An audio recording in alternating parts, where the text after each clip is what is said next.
Okay, brilliant. I think we will get started then, so that we don't run over too much time. Thank you so much, everybody, for joining us today on this lovely Wednesday. I don't know if anyone else is in London, but it is beautifully sunny here today, which makes a nice change. So yeah, this workshop is run by Uprise Academy. Some of you might have known us previously as Nomad Academy. We've recently rebranded. But to give you a little bit of context, in case you don't know anything about us, essentially we exist to help people build fulfilling entrepreneurial careers that make them feel alive. And we do this through intense 12-week programs which help you to find your purpose, learn entrepreneurial skills, and we also connect you with our community of like-minded people. So yeah, really excited to bring you this workshop today all around the mindset around failure, which is going to be led by the fantastic startup and community builder, Kenny here. So just a couple of quick housekeeping things before I hand over to Kenny.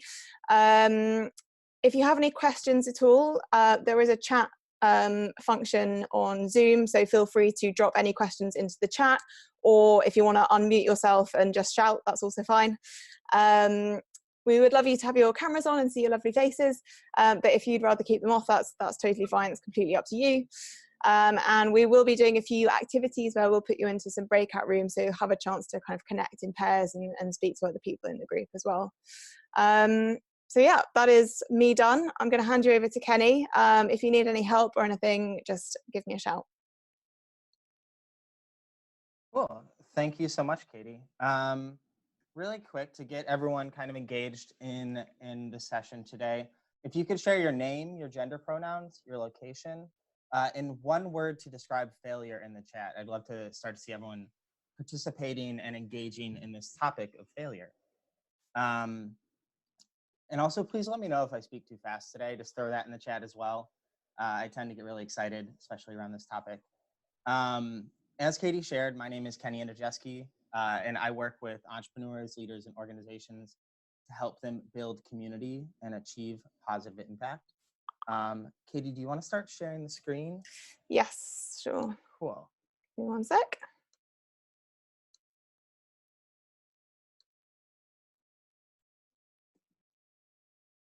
Great. Got it? No? Yes.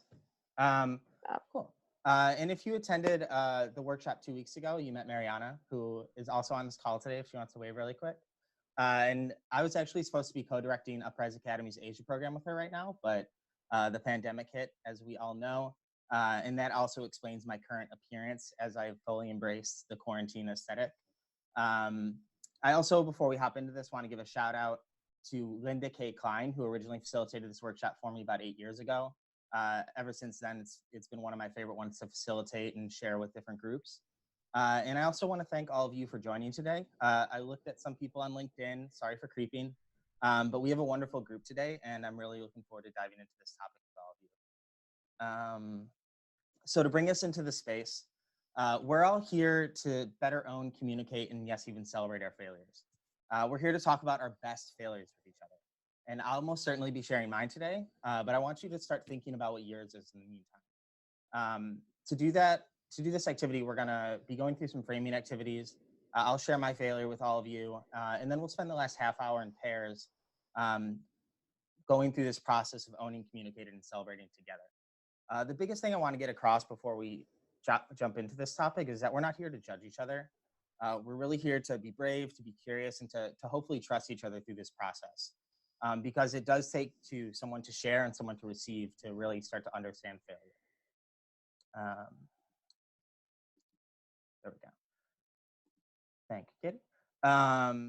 Let's see what we have in the chat, actually. I'd love to see what people have been sharing. Cool. I saw someone snuck an opportunity in there. Not to try. Got it. So as with anything, there's a process to failing. It isn't just the act of failing and then you're done. You have to go through that process in order to reach that point of truly owning and celebrating it. I think really boiled down, it comes to these 3 steps where at first you have to fail. then you have to go through the process of processing and recovering that failure, understanding what it meant to you, understanding how it affected you, and understanding how to make yourself whole again.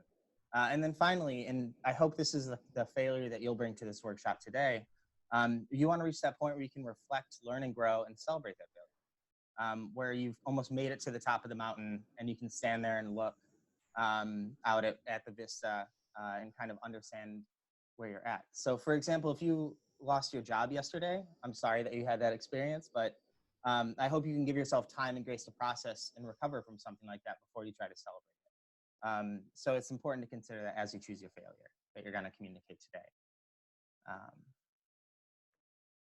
You can go to the next slide, Katie. Cool. So the first point I want to get across is that we are all failures. Chance, I just want to let that set in. Like, we're all failures. If you're on this call, if you exist, you're a failure. If you've learned how to do something, chances are you failed at it first. Especially as kids, when we're learning basic motor skills or habits, whether it's kicking a ball, riding a bike, learning how to use the toilet, we usually have to fail at that before we learn how to actually do it effectively. And unfortunately, as we grow up, we also develop a self-awareness and shame about our failure.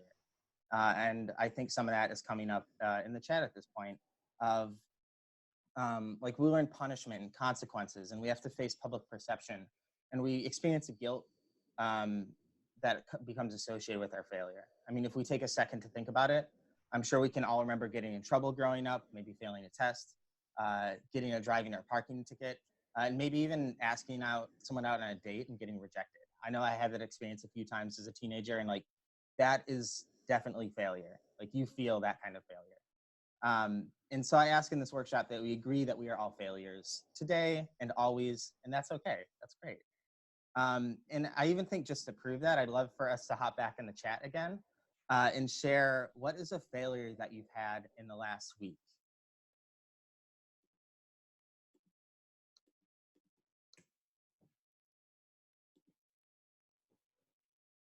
I'll give us some time to do that. Me, for example, yesterday I went to make a quesadilla and I poured the shredded cheese on my tortilla, and I realized that it had gotten all moldy. So my failure was not eating my food fast enough. And what I learned from that is I should probably buy less food or make sure that I'm actually eating it on time. But I was definitely disappointed in the fact that I couldn't eat that quesadilla, but it was definitely a failure on my own end of just not eating that food in time.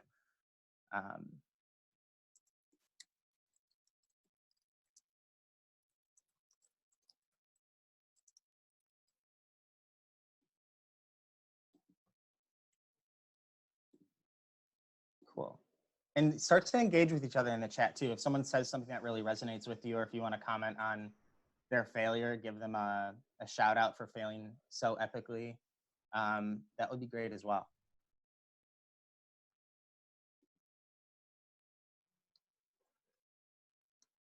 I also stayed up till 4 a.m. the other night and didn't wake up till noon. So I'd consider that a failure in my sleep schedule too. Cool. Thanks, y'all. Let's go into the next slide. I think it's important to acknowledge that we kind of live in a society of perpetual failure as well.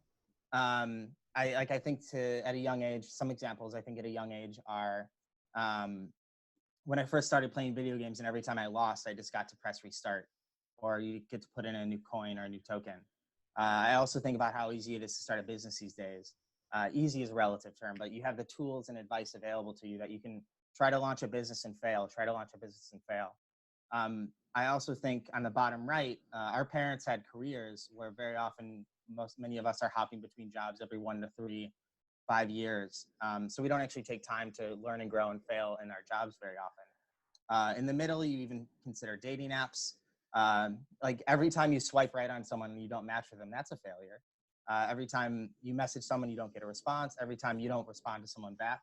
Like, these are things that we have just learned to been conditioned to overlook. But those are examples that, if I think back to when I was 15 and I asked someone on a date and they said no, I would have really internalized that. But with the dating app, I don't even think twice about it. And then finally, with breaking news, like every morning we wake up and there's something new introduced to us that introduces this scarcity mindset, or we're conditioned to think that it might be the end of the world. And what these all kind of coalesce to do is not allow us to have the time and space to process our failures. So in acknowledging that, it's there's what we can and can't control in creating that time and space to process them. And then for the next slide, I think another thing is about the way we communicate too. We tend to share, receive, and talk about failure in an unhelpful way. Think about the words that you put at the beginning of the chat, beginning of the conversation. We see words like fear, frustration, disappointment, shame, anxiety. When you approach fear with this mindset and this language, it's immediately going to become negative. When I tell someone about my failure and they receive it negatively, that reinforces to me that it's a bad thing. Or if someone laughs off my failure, I won't take it as seriously. Or if they take it too seriously or discourage me, I'll match them in that behavior. So however you present your failure is how it will be received, and vice versa.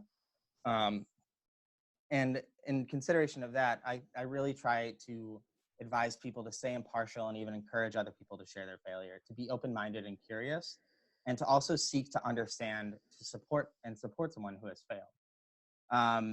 So if there's anything I'd like to get across today, on that next slide, is that we should, 1, normalize failure, 2, process failure, and 3, communicate failure. Books have been written about this topic, and I'm not presuming to be I'm not presuming to be the foremost expert on it, but I think these are simple things we can get across to better understand failure. And as Katie has shared, I am going to share my best failure right now. And I hope you can at least get a chuckle out of my my friend's expert photoshopping abilities. But what qualifies me to talk about this is something that happened to me about 7 years ago, or qualifies, quote unquote, something that happened to me about 7 years ago. I woke up in a police station in a vomit-covered t-shirt and my underwear as my rights were being read to me by a police officer when I was about 23. I had gotten blackout drunk that night and probably thought I was invincible in doing so, as you know, I learned in college and through my earlier years of life, and not getting in trouble and, you know, having those experiences. But the next morning I was brought into this courthouse in the upper right of the screen, in handcuffs and shackles and socks in front of a room of 100 people and charged with a few misdemeanors and a felony for attempted breaking and entering. My friend and I, who had been arrested, we didn't actually commit a crime that night. He had gotten lost on his way back to the cabin we were staying at when we were walking home from the bar. He knocked on the wrong door of someone's home, and the homeowner called the police. And after a few court appearances, the charges were dropped for both of us. But I still went through this process of losing my job and watching my life be derailed in the process, because this failure became a perception of me.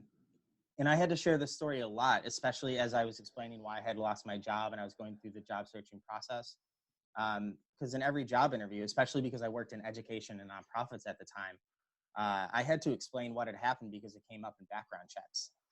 It was a practice for me in normalizing, processing, and communicating. And at the same time, it gave me a lot of insecurity because it really made me question my self-worth when I was consistently judged for something that I hoped was just a mistake or a misunderstanding, but actually might have been a part of who I am, as maybe a screw up. Someone who just like is self-defeating in that way. Eventually, there were friends who accepted me, who offered me places to stay and fed me and all these things as I experienced poverty and a lot of insecurity through this process. And eventually there were also employers who gave me a chance, who knew that in me telling my story, that wasn't a defining moment of who I was. It was just a part of who I was. And that ultimately allowed me to recover. Eventually I was able to process and understand what had happened in hindsight. And now it has become a pillar of communicating my perspective and values. Because I had my privilege taken away from me in that experience, and it ultimately expanded my worldview. A lot of my work today is focused on race and class justice in the United States, and the criminal justice system here plays a huge role in perpetuating our inequality there. So when I can sit down with someone and have that shared understanding of how our system works from my lived experience, it allows me to develop a connection with a lot of people, and has become extremely important to me in my work.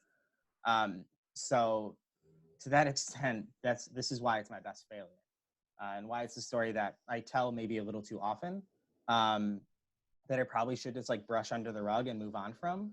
But it very much informs how I show up in the world, and it very much informs how I understand other people through our various lived experiences. You can go to the next slide, Katie. And to just return to the process or the framework I introduced to us earlier, my failure was getting blackout drunk, arrested, and charged with a felony. Like that's a failure. I probably shouldn't have drank so much. I probably should have had a better plan for that night. And I definitely shouldn't have gotten arrested. But in the process of processing and recovering from that, like I had to lose my job and live in poverty and interview for jobs and question my self-worth to really understand how that had affected me. And I had to go through that process before I could reach a point where I was reflecting, learning, growing, and celebrating. And finally, I've reached this point where I can turn my failure into something that is an integral part of my career. And the fact that I'm offering this workshop around failure and centering, this story that I probably shouldn't share as a first impression with a lot of people. But it's that reframing around it and acknowledging that we're all failures and acknowledging that there's a lot of things out of our control that affect whether we succeed or fail. And then there's also the matter of framing it. So that's why I choose to talk about it as my best failure. So luckily enough, we are actually ahead of time. And I hope I didn't talk too fast. But now we're going to get into the group activities. We're going to break out into pairs for 3 rounds. So you're going to be paired with the same person for all 3 rounds. So fingers crossed it's a person you have a great connection with. If not, we apologize in advance, but we hope you can make the best of it. And all we ask, as I said at the beginning, is that you kind of be brave, be curious, trust each other. We're going to have actually, I think we're going to be able to do 10 minutes per round. And we're going to that'll give you each 5 minutes to present. So maybe 2 minutes to tell your story, and then 3 minutes to ask clarifying questions, and really have a discussion around your story to really help that truth come out. So if we go to round 1, I will share this in the chat really quickly. I hope you all have your best failures ready. And in this first round, we're just going to focus on talking about our failures. There we go.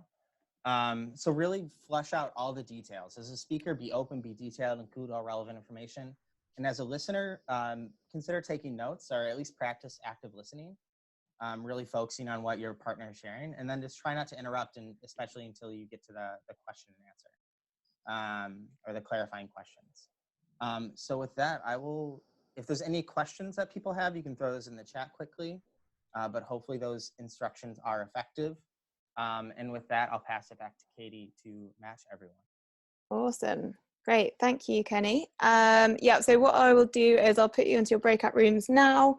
Hopefully you can still see the instructions on the chat. But if you need anything, just let us know. Cool. Welcome back, everybody. Welcome, welcome, welcome.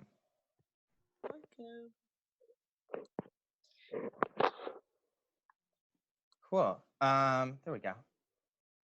Oh no, we went all the way to the beginning. Why did we? Oh, there we go. There we are. Cool. So we're gonna go back into round 2. I hope that first round went really well. And if it didn't, I hope the second round goes better. But I would love for us to focus on like, how did you process and recover from that failure? Like however long it took you, whether the next day you woke up feeling great or 10 years later, you were like, you know what, I'm okay. I would love for us to look at like what decisions and actions led to the failure, what was in your control or out of your control, how could it have turned out differently, and who or what supported you in processing and recovering. So this is going to be more of a conversation between you two. There's a lot of questions here. You can just use them for reference. But really just get to know each other better and go a layer deeper on what that failure actually meant. So how did you process and recover from it? And I will throw this in the chat so that you all have it for reference. There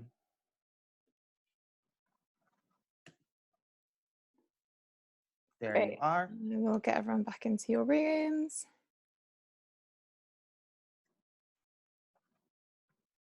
We had some people join and leave, so hopefully this all works out. Claire, I appreciate that you're putting on your mask, safety first in these conversations. Great, I'll open all the rooms again now. So we'll see you in another 10 minutes. Cool, welcome back everybody. I hope that was a good session. As Kenny, I'll share my screen again. Great. Cool. Awesome, so we have one more round. And I think by now everyone should really be getting to know each other. And you're probably at the point where you're just talking about things completely unrelated to your best failure, but that's cool too, because you get to meet new people from all over the world. So finally, we're gonna shift back into our rooms and focus on why is this your best failure? And now is a good opportunity to start experimenting with how you communicate it. So use different language, change your tone, really move into that space of celebrating if you feel comfortable doing that. And then, you know, you can use these questions for guidance. And the one thing that I want everyone to do at the end is thank each other. Like, thank you for sharing your story with each other, because is this aspect of bravery and vulnerability that we all had to undertake. And even sharing a half hour with each other is something to appreciate. So with that, we will send you back into your rooms and enjoy the last 8 to 10 minutes of your conversation. All right. You should get an invite in a second to go back to your rooms. There we go. There everyone is. There we go. Welcome back, everybody. Welcome. Cool. I'll share my screen again quickly. Well, it's always too short. Always too short. We have a few minutes left. I'd really encourage everyone, if there's people you want to connect with and you didn't share your contact information yet, shoot them a personal message. I think we've given you the ability to do that. If not, I'm sorry for saying this. But send them a direct message and be like, hey, what's your LinkedIn, or however you want to connect. It's a great opportunity to develop a relationship all over the world. In the chat really quick, I'd love for people to share one thing they're taking away from this workshop today. Oh no, no direct message capabilities. I should have just, wait. I think I've just updated it. So everyone, yeah, I think everyone should be able to message each other publicly and privately now. Great. Try again. If not, then I'm sorry. Yeah, and then please share in the chat what you learned today. I'd love to hear what you're taking away from the workshop. It's good for me as I continue to improve this, and for everyone else to see what we learned. Small world in the same boat, like that. And then my one big call to action for everyone today is to keep this conversation going with your friends, family, and peers. It's a weird way to start a conversation, but be like, hey, what's your best failure? When I first did this activity, we literally had these name tags on our shirts, and we had to write what our best failure was before we even say like what our name is. It's like, hey, I'm Kenny, and I got really drunk one time. Like those, it's a really interesting opportunity to get to know someone on a deeper level. And then the final thing is, if you want to stay connected, feel free to find me on LinkedIn. My name is Kenny Andejeski on LinkedIn, and I'd love to just stay connected and see each other all over the world when we can start doing that again. That'd be nice. Yeah. Amazing. Cool. Well, thank you so much, Kenny, for taking us through that. And thank you to everyone for joining us as well, wherever you are joining us from. It was amazing to see people from so many places. yeah, I hope you kind of discovered something useful that you can take away with you. Also, just to let you know, our next full program cohort is going to be starting on the 8th of June for our kind of full 12-week program. Applications are still open. So yeah, I will send you all a follow-up with content from the workshop and also a bit of information on that. But yeah, if you have any other questions on anything we covered, feel free to reach out to me on LinkedIn, or my email is just katie@uprise.academy. And yeah, thank you very much. Have a lovely evening, everybody. Hopefully see you again at a workshop soon.